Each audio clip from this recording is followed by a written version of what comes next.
Hello and welcome to दोस्तों ज्ञान campus. आपके अपने यूट्यूब चैनल ज्ञान कैंपस में आपका स्वागत है। जैसा कि दोस्तों पिछले वीडियो लेक्चर में हमने पढ़ाया था आपको, उस बारे में बात करने से पहले दोस्तों आपको बता दें कि ये electrical fourth semester subject IEC industrial electronics control की वीडियो बनाई गई है। तो जो इलेक्ट्रिकल फोर्थ सेमेस्टर के हैं ये वही देख सकते हैं। अगर आप दूसरे ब्रांच से हैं तो कृपया ये वीडियो ना देखें, अपना टाइम ना वेस्ट करें। तो आप इलेक्ट्रिकल फोर्थ सेमेस्टर से हैं तो ये वीडियो ज़रूर देखें और अंत तक देखें। इसमें हम आपको डायक पढ़ाएंगे, जैसा कि पिछले वीडियो लेक्चर में हमने ट्रायक पढ़ा था। तो आपका ज़्यादा समय ना लेते हुए चलिए शुरू करते हैं। तो डायक ये 5 मार्क्स में आता है पूरा आपका सेमेस्टर एग्ज़ाम में। तो स्टेप टू स्टेप लिखिएगा, आपको सिंपल और आसान भाषा में समझाऊंगा और आप इसे नोट्स भी बना सकते हैं देख के। तो चलिए शुरू करते हैं। तो डायक क्या होता है? डायक एक दो टर्मिनल 4 लेयर 3 जंक्शन वाली बाईडायरेक्शनल डिवाइस होती है। यह एसी सिग्नल द्वारा प्रचालित होती है। तो ये रही डायक की डेफिनेशन। अब आप डायक का कंस्ट्रक्शन डायग्राम बना लीजिए अगर बनाना हो। देखिए, जैसा कि हमने कहा कि ये डायक एक 2 टर्मिनल, तो इसमें 2 टर्मिनल हैं। यहाँ डायग्राम देख के भी आप डेफिनेशन लिख सकते हैं। तो देखिए, 2 टर्मिनल डायक क्या है? डायक एक 2 टर्मिनल T1 T2 2 टर्मिनल हो गया। 4 junction J1 J2 J3 J4 और 3 लेयर हैं। कैसे? 1 2 3 लेयर हो गई आपकी, सॉरी 4 लेयर, 1 2 3 और ये दोनों एक हुए तो 3 1 4 लेयर डिवाइस हो गई ना। तो इसी तरह आप डेफिनेशन भी लिख सकते। तो ये इसका कंस्ट्रक्शन डायग्राम है, बना लीजिए बनाना हो। और ये सिंबल डायग्राम है। देखिए, ट्रायक में क्या होता था, वहाँ पे ऐसा ही डायग्राम रहता था लेकिन एक गेट पल्स अलग से लगा रहता था। यहाँ पे वो गेट नहीं है, बस यही दोनों के सिंबल में अंतर होता है। कंफ्यूज मत होइएगा। चलिए आगे बढ़ते हैं। तो ये देखिए वर्किंग ऑपरेशन ऑफ डायक या फिर वर्किंग कैसे लिखना है आपको। जब डायक के टर्मिनल पर पॉजिटिव वोल्टेज या नेगेटिव वोल्टेज अप्लाई करते हैं, जो हमारा डायक है उस पर अगर हम पॉजिटिव या नेगेटिव वोल्टेज अप्लाई करते हैं तो डिवाइस में एक सूक्ष्म लीकेज करंट फ्लो होती है IBO। और जैसे जैसे अप्लाइड वोल्टेज का मान बढ़ाते हैं वैसे वैसे लीकेज करंट का फ्लो होना जारी रहता है। आपको डायग्राम देख के समझा देता हूँ।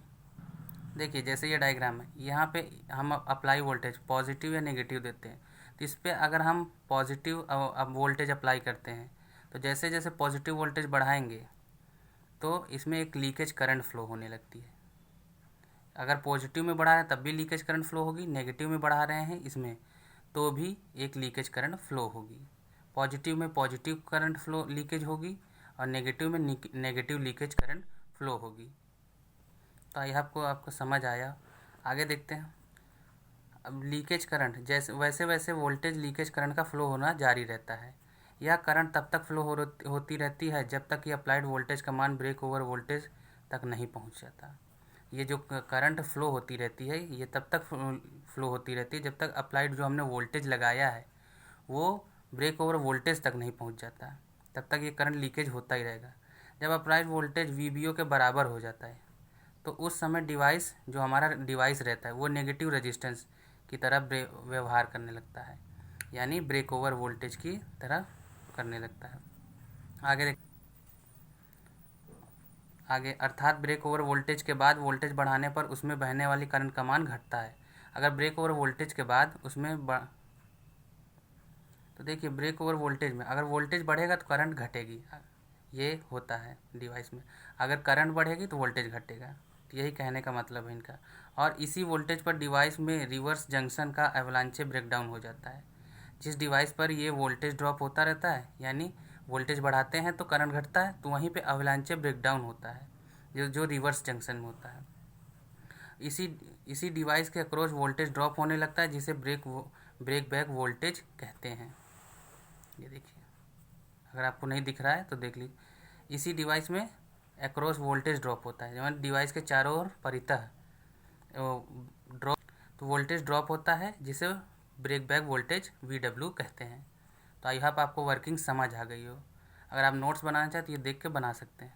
तो आगे देखते हैं VI कैरेक्टरिस्टिक्स क्या होता है। तो देखते हैं VI कैरेक्टरिस्टिक। तो आप हेडिंग डाल सकते हैं VI कैरेक्टरिस्टिक ऑफ डायक। तो डायक का VI कैरेक्टरिस्टिक निम्न प्रकार है या नीचे प्रदर्शित है। ये देखिए बिल्कुल जेड अक्षर की तरह बनता है, जो जेड होता है ABCD वाला उस तरह ये बनता है। तो आप बना सकते हैं। यहाँ पे देखिए क्योंकि जेड अक्षर क्यों बनता है, क्योंकि ये दोनों तरफ से ऑपरेट हो सकता है डायरेक्ट, ये बाई डायरेक्शनल डिवाइस होती है ना, इधर से भी इधर से भी, तो इसीलिए जेड की तरह बनता है।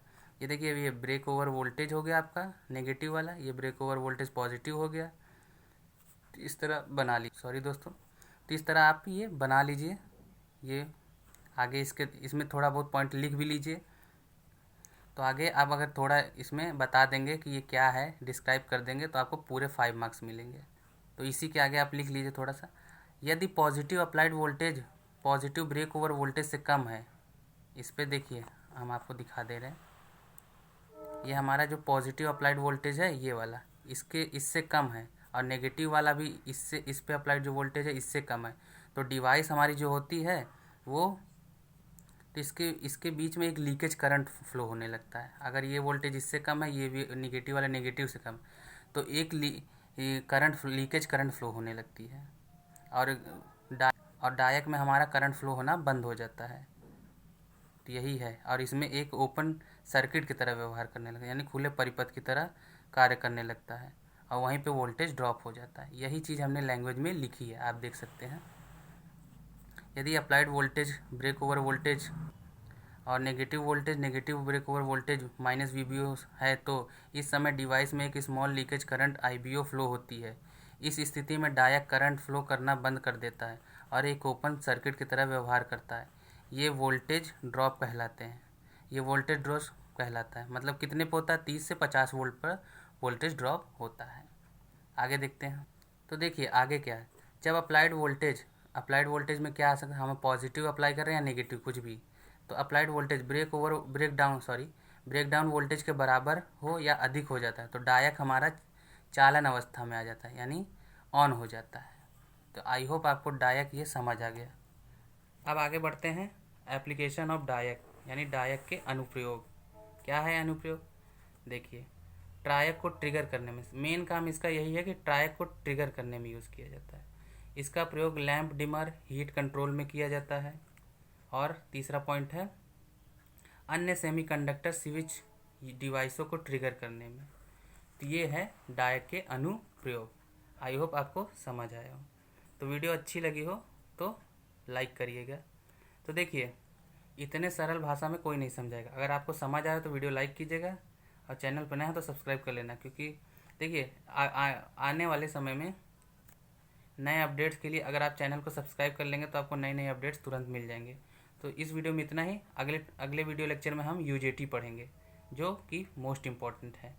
तो वीडियो अच्छी लगे तो लाइक कीजिएगा ज़रूर, अपने दोस्तों में शेयर कर दीजिएगा, इस लॉकडाउन में वो भी पढ़ सके, और चैनल पर नए हैं तो सब्सक्राइब जरूर कर लीजिएगा। कुछ भी कहना हो कमेंट सेक्शन में ज़रूर कहिएगा। अगर वीडियो में कुछ भी इम्प्रूवमेंट करना हो तो आप ज़रूर बताइएगा, हम उससे सुधार करेंगे। तो मिलते हैं नेक्स्ट वीडियो में, तब तक के लिए जय हिंद जय भारत।